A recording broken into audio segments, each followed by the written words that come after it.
Hello बच्चों, आज हम लोग क्लास 5th की प्रकृति की कार्य पुस्तिका का लेसन नंबर 4 आओ मिलकर खेलें खेल ये हम लोग सॉल्व करेंगे, जो कि पेज नंबर 17 से स्टार्ट है। तो आइए हम लोग बच्चों देखते हैं फर्स्ट नंबर पे क्या क्वेश्चन है। आप और आपके मित्र मीन्स दोस्त स्कूल में खेल के घंटे में कौन कौन से खेल खेलते हैं। तो खेल का घंटा हो या फिर लंच ब्रेक हो, खाने के बाद उसमें आप लोग खेलते हैं और खेल के घंटे में भी खेलते हैं। तो क्रिकेट हो गया, खो खो हो गया, कैरम हो गया, लूडो हो गया, कबड्डी हो गया, ये सब हम लोग खेल खेलते हैं खेल के घंटे में। फिर अगला हमारा नेक्स्ट क्वेश्चन है, दिए गए कॉलम के अनुसार खेलों के नाम लिखिए।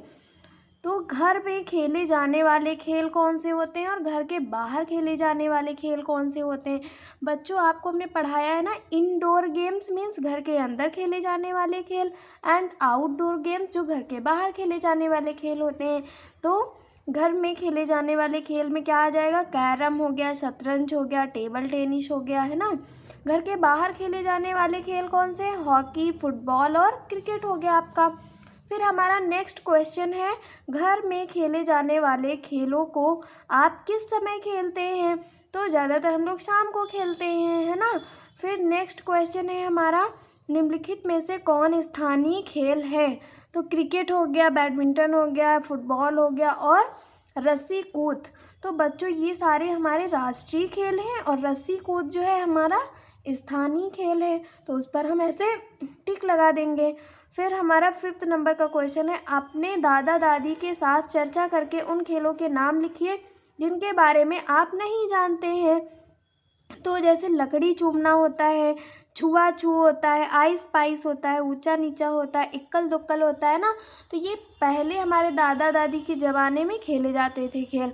फिर अभी हम लोग इनसे कुछ और नए खेल खेलते हैं, है ना। कुछ लोग इसमें भी आइस पाइस को भी खेलते होंगे, जिसको कि छिपन छिपाई बोलते हैं ना। तो ये सारे खेल पहले खेले जाते थे। फिर हमारा नेक्स्ट है, आओ मिलकर खेलें खेल में फर्स्ट नंबर पे कोष्ठक में दिए गए खेलों को निम्न तालिका में लिखिए। कबड्डी, मलखंभ, एथलेटिक्स, कुश्ती, हॉकी, रस्सी कूद, फुटबॉल, जिम्नास्टिक, कुर्सी दौड़, क्रिकेट, बैडमिंटन, गेंद तड़ी, जूडो, टच एंड पास, खो खो। तो इसमें से बच्चों आपको स्थानीय खेल अलग करने हैं और राष्ट्रीय खेल अलग करने हैं, शॉर्ट आउट करना है और करके लिखना है। तो स्थानीय खेल में मलखंभ हो गया, रस्सी कूद हो गया, कुर्सी दौड़ हो गया, गेंद तड़ी हो गया, टच एंड पास हो गया। राष्ट्रीय खेल में कबड्डी, एथलेटिक्स, कुश्ती, hockey, football, gymnastic, cricket, badminton, judo, kho kho. बच्चों ये सारे हमारे क्या हैं, राष्ट्रीय खेल हैं। फिर हमारा नेक्स्ट है, नेक्स्ट पेज नंबर हमारा 18 है। 18 पेज नंबर पे हमारा सेकंड क्वेश्चन क्या है, सेकंड क्वेश्चन है हमारा, सुमित 10वीं कक्षा में पढ़ता है और अपने स्कूल की हॉकी टीम में खेलता है। वह अंतर्राष्ट्रीय स्तर पर हॉकी खेलना चाहता है, तो पहले उसे किन किन स्तरों पर खेलना होगा। तो बच्चों हमें राष्ट्रीय स्तर पर खेलने के लिए सबसे पहले हम अपनी न्याय पंचायत स्तर पर खेलेंगे, फिर ब्लॉक स्तर पर खेलेंगे, फिर जिला स्तर पर खेलेंगे, फिर मंडल स्तर पर खेलेंगे, फिर प्रदेश स्तर पर यानी कि राज्य स्तर पर खेलेंगे। उसके बाद हम राष्ट्रीय स्तर पर, तब होगा अंतर्राष्ट्रीय स्तर पर, है ना। तो राष्ट्रीय स्तर पर भी खेल लेंगे, उसके बाद अंतर्राष्ट्रीय स्तर पर हमें खेलने के लिए मिलेगा। फिर उसके बाद हमारा थर्ड क्वेश्चन है, किन किन खेलों में हार जीत केवल किसी एक खिलाड़ी पर निर्भर होती है और किन किन खेलों में हार जीत सभी खिलाड़ियों पर निर्भर होती है। तो हार या जीत केवल एक खिलाड़ी पर निर्भर होती है, उसमें कैरम हो गया, शतरंज हो गया, लूडो हो गया। और हार जीत सभी खिलाड़ियों पर उनमें निर्भर होती है जिसमें टीम में खेल खेले जाते हैं। तो क्रिकेट टीम होती है, फुटबॉल टीम होती है, हॉकी टीम होती है। तो इन सब में सभी खिलाड़ियों पर निर्भर होती है हार और जीत, है ना। अगर हार गए तब भी सबकी जिम्मेदारी और जीत गए तब भी सबको क्रेडिट मिलता है। तो आओ मिलकर खेलें खेल में नेक्स्ट क्वेश्चन है फर्स्ट हमारा, कौन कौन से खेलों को खेलने के लिए हमें अभ्यास करने की आवश्यकता नहीं होती है। तो लूडो एवं टच एंड पास जैसे खेल होते हैं, इसमें हमें इतनी प्रैक्टिस की ज़रूरत नहीं होती है जितना कि शतरंज वगैरह में हमें प्रैक्टिस करनी पड़ती है खेलने के लिए। फिर है अपने पसंद के किसी भी एक खेल के बारे में जानकारी प्राप्त करके बताइए कि उसमें माहिर बनने के लिए किस प्रकार के प्रशिक्षण की आवश्यकता होती है। प्रशिक्षण बच्चों जैसे ट्रेनिंग की आवश्यकता होती है ना। तो हमारा इसमें आंसर क्या होगा कि मेरा पसंदीदा खेल क्रिकेट है, जिसमें माहिर बनने के लिए ज़्यादा अभ्यास, शरीर को फुर्तीला रखकर बल्ले को बेहतर ढंग से प्रयोग करने की आवश्यकता होती है। अगर हमें बल्ला यूज़ करना ही नहीं आता है, पकड़ना नहीं आता है, तो हम लोग क्रिकेट नहीं खेल सकते हैं। फिर है खिलाड़ियों का शारीरिक स्वास्थ्य कैसा होना चाहिए। खिलाड़ियों का शारीरिक स्वास्थ्य बिल्कुल अच्छा होना चाहिए, जिससे कि खिलाड़ी मानसिक रूप से भी स्वस्थ हो और अच्छे से खेल सके। फिर हमारा नेक्स्ट पेज नंबर 19 पर हमारा फर्स्ट क्वेश्चन है, आपने अपने विद्यालय या आसपास में किसी दिव्यांग बच्चे को खेलते हुए देखा है? वे कौन कौन से खेल खेलते हैं? तो इसमें हमारा आंसर हो जाएगा हाँ, हमने अपने विद्यालय में दिव्यांग बच्चों को लट्टू नचाना, कैरम खेलना, छल्ला फेंक खेल खेलते हुए देखा है। और भी खेल खेलते हैं बच्चे, है ना, जैसे रेस हो गया। फिर सेकंड नंबर पर है, आपके अनुसार दिव्यांग बच्चे कौन कौन से खेल खेल सकते हैं? निम्न तालिका में लिखिए। तो शारीरिक अक्षमताओं में क्या होता है, जैसे पैर से कोई अक्षम है तो वो गोला फेंक खेल सकता है, हाथ से कोई अक्षम है तो वो दौड़ वाले भाग में पार्टिसिपेट कर सकता है खेल में। फिर हमारा नेक्स्ट है, दिव्यांगों को खेलने में कौन कौन सी कठिनाइयाँ होती होंगी? दिव्यांगों को खेलने में एक स्थान से दूसरे स्थान पर जाने में परेशानी होती है, सुनने में होती है, देखने में कठिनाई होती है ना बच्चों। फिर फोर्थ नंबर पर, आपने कभी किसी राष्ट्रीय या अंतर्राष्ट्रीय खेल में दिव्यांग खिलाड़ियों को प्रदर्शन करते देखा है? उनके बारे में लिखिए। हाँ, हमने शेखर नायक को क्रिकेट खेलते हुए देखा है, वे बहुत ही अच्छा खेलते हैं। बहुत से हमारे जो पैरा ओलंपिक्स होते हैं या फिर दिव्यांग जो खिलाड़ियों के कंपटीशन होते हैं उसमें लोग खेलते हैं, है ना। आओ मिलकर खेले खेल में नेक्स्ट हमारा क्वेश्चन है, ओलंपिक खेल के बारे में आप क्या जानते हैं? ओलंपिक खेल दुनिया की सबसे बड़ी खेल प्रतियोगिता है। यह खेल प्रत्येक 4 वर्ष पर आयोजित किया जाता है ना बच्चों। फिर हमारा नेक्स्ट पेज 20 नंबर पर सेकंड क्वेश्चन है, नीचे कुछ ओलंपिक पदक विजेता खिलाड़ियों एवं उनके द्वारा खेले जाने वाले खेलों की सूची दी गई है, सही मिलान करना है हमें इसमें। तो हमारा फर्स्ट नंबर पर क्या है, सुशील कुमार।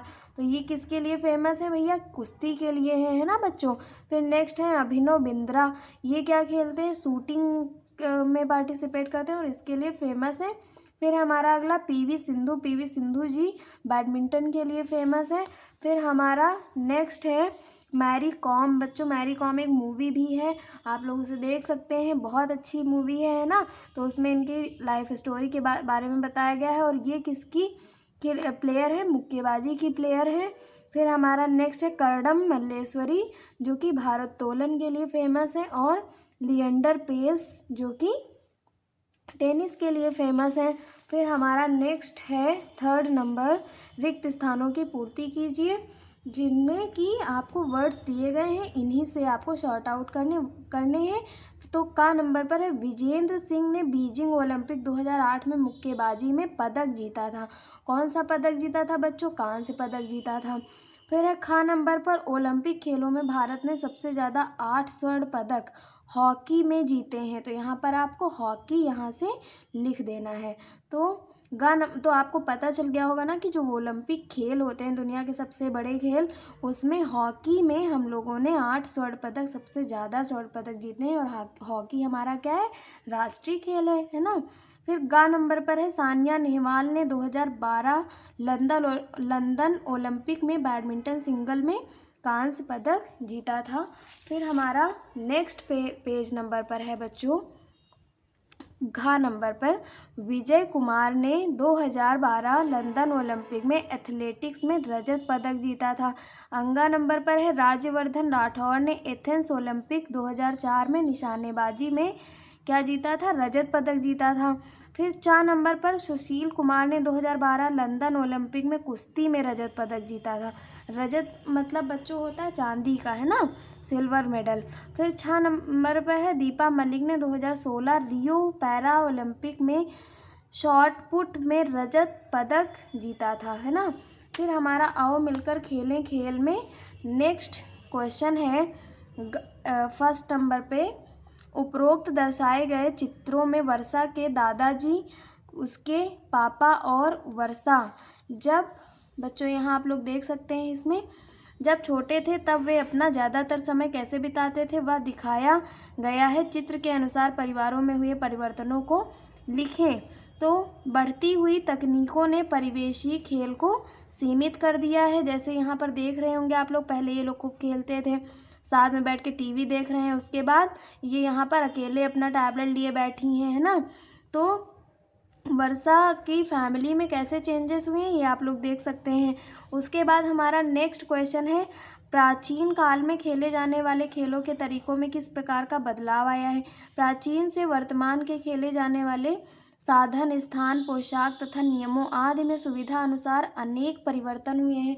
जैसे पहले ऐसे ही खेल खेले जाते थे ना, अब तो एक ड्रेस होती है, टीम बनती है ना, और प्लेसेस भी डिसाइड किए जाते हैं। तो हमारा अगला थर्ड नंबर पर है, किसी देश के लिए विभिन्न प्रकार के खेलों को खेलना क्यों महत्वपूर्ण है। विभिन्न देशों के विभिन्न प्रकार के खेलों से परिचित होना तथा एक दूसरे से सहयोगात्मक एवं टीम वर्क में कार्य करने की भावनाओं का विकास होना, इसके लिए विभिन्न प्रकार के खेलों को खेलना महत्वपूर्ण है, वो चाहे किसी भी देश के हों, क्योंकि इससे हमें बहुत कुछ सीखने को मिलता है ना बच्चों। तो हमारा ये था लेसन नंबर 4 जो कि यहीं तक था। इसमें आप लोगों ने बहुत सारे खेलों के बारे में जाना और खेलों से संबंधित लोगों के बारे में जाना, ओलंपिक खेल के बारे में जाना, है ना। तो आप लोग इसको अच्छे से पढ़ेंगे और सीखेंगे।